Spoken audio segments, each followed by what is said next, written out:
Donald Trump pretty much every day comes up with a new attempted narrative of why you should not be outraged or at the very least suspicious about what he has done and not done when it comes to Jeffrey Epstein. Instead, you should be mad at Obama or Comey, or there's nothing, or it's boring, or it's the biggest scandal of all time, but not about him. He can't stick with one.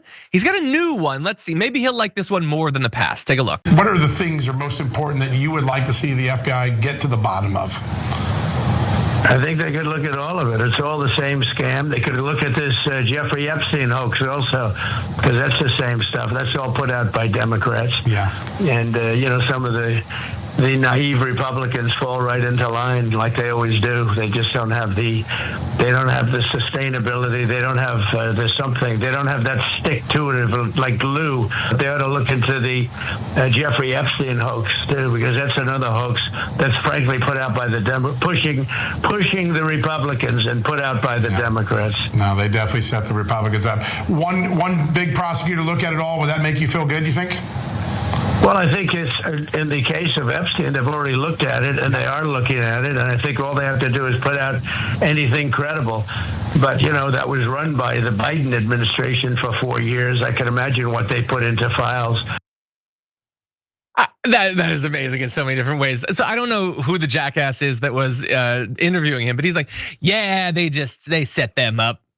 Oh yeah? Oh, you believed like a week ago that it was all just a left-wing plot. Oh, that's you're being consistent there. And again, I know that if I were to look up his name, which I'm not going to, I could find the past stuff he said about Epstein, but I don't care enough about it, so I'm not going to. I'm sure he's being hypocritical. Now, Donald Trump is implying that there should be an investigation of Epstein, but only to attack the Democrats. We're done with the actual sex trafficking, whatever. We're not interested. We don't know anything about that. But if there's something about Comey or something about Obama, we could definitely look into that. And he's just so sad that his base is falling for this hoax. So he's still attacking them, by the way. That has stayed consistent. And he's like, they don't have the stick-to-itiveness. He's saying, so these people, like not even a lot of them, but just some who are like, hey, for like 5 years, we've been saying that elite sex trafficking is the biggest problem in America. And despite the fact that the guy they love more than anyone else in politics is now telling them to ignore it, they're sticking to that principle. And because they're sticking to that principle, they don't have stick-to-itiveness, which in his topsy-turvy, bizarro world vocabulary means stick with me. Don't stick to your principles. Just whatever I say, you immediately agree with me. And that is durability or stick-to-itiveness or stamina or whatever it is that he wants to call it. And some of them are doing that. And so he's frustrated. Now, there are plenty who are. And so I just want to mention, we haven't really been talking much the past couple of days about Fox News. They are so very much on the Donald Trump bandwagon on this.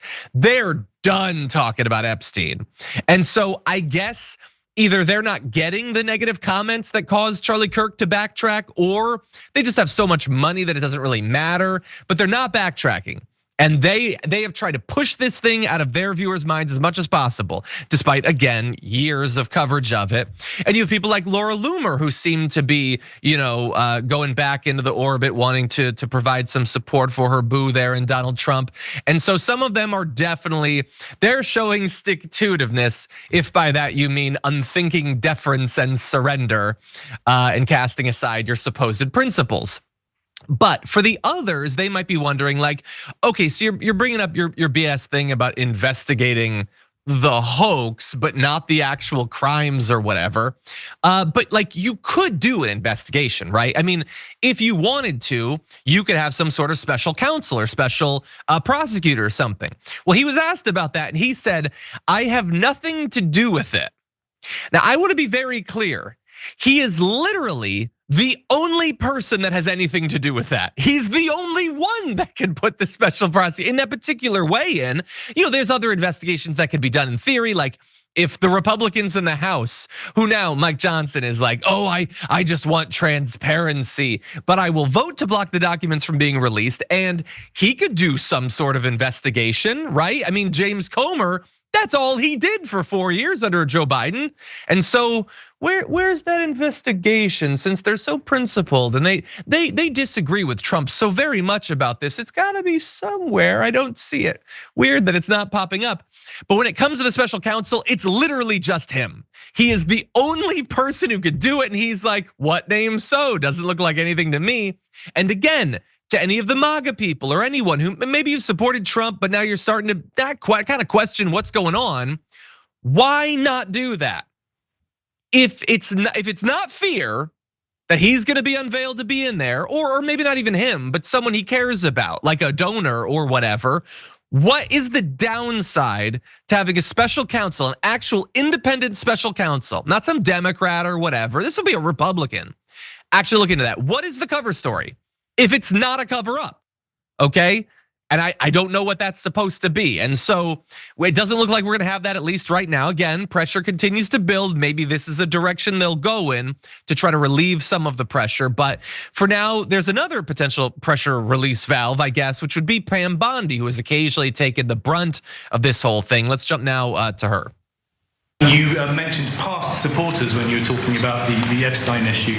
Does that mean that you're effectively disowning any supporters who are now calling? I lost a lot of faith in certain people, yeah, I lost, because they got duped by the Democrats. It's all been a big hoax. It's perpetrated by the Democrats, and some stupid Republicans and foolish Republicans fall into the net.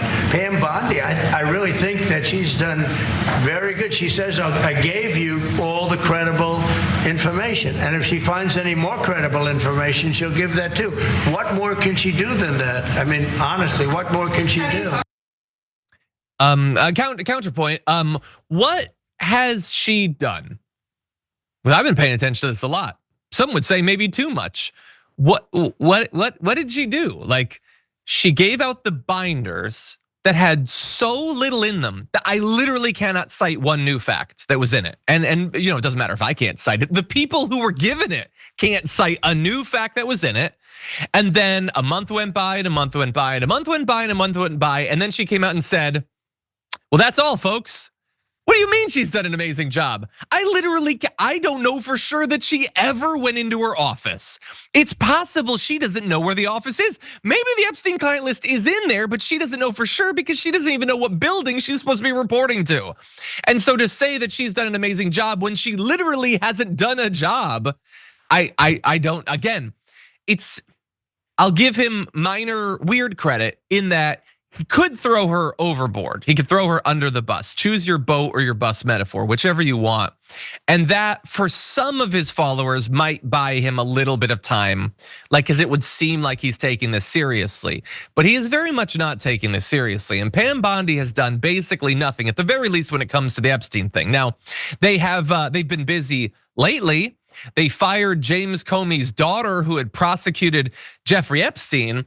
And this is sort of a weird thing because my initial reaction is, well, wait, so now you're going after somebody who actually was trying to take down Epstein, which seems like yet another defensive thing where what do you just have a problem with anyone who wanted him to see justice?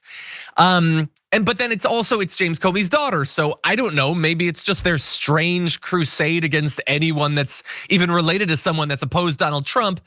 And then there's also when you actually dig into it, she at one point, James Comey's daughter, Maureen Comey, had basically stopped some disclosure of some of the facts of the case from coming out, which would seem to put her in good company with a Pam Bondi or a Donald Trump.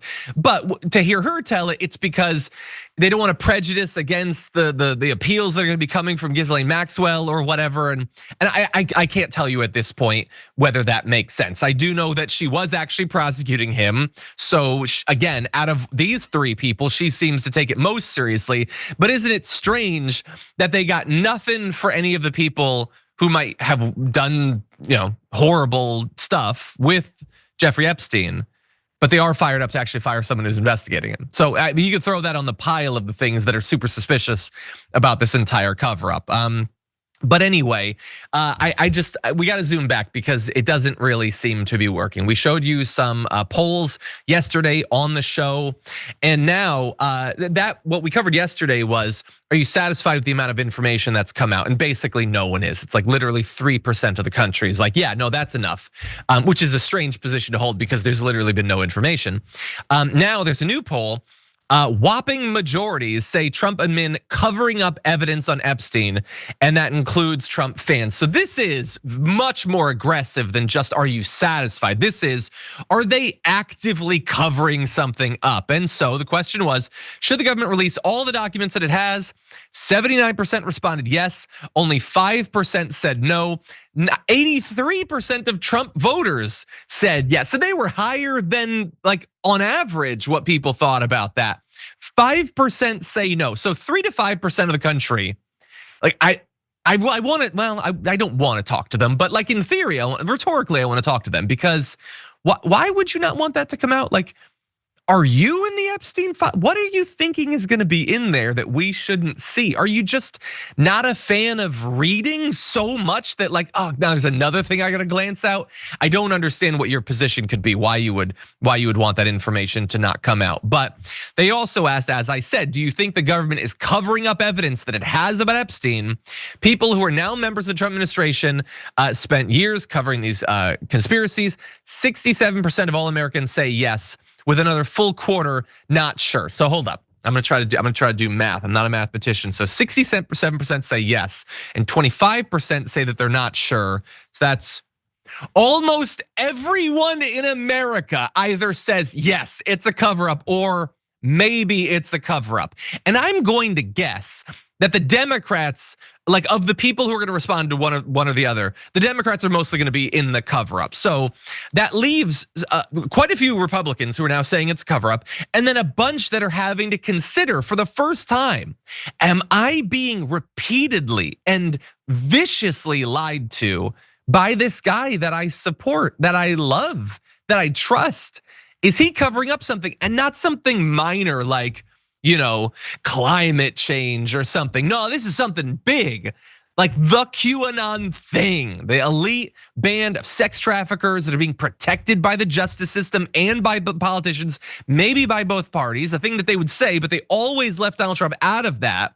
But now they're being forced to reckon with the idea that no, Donald Trump isn't just a part of it, he's the part of it. He's the bulldog for the cover up, coming out and punching you in the face over and over just because you are asking the sort of questions you were trained to ask over the last few years. It's a very strange strategy. For once, thank God it's not working. It seemed, again, earlier this week, it seemed like with some of the influencers bowing down that maybe the tide was turning, but it's not there yet. Again, anything could happen. Maybe by next Monday, it's a different story, but for now, it's not looking good.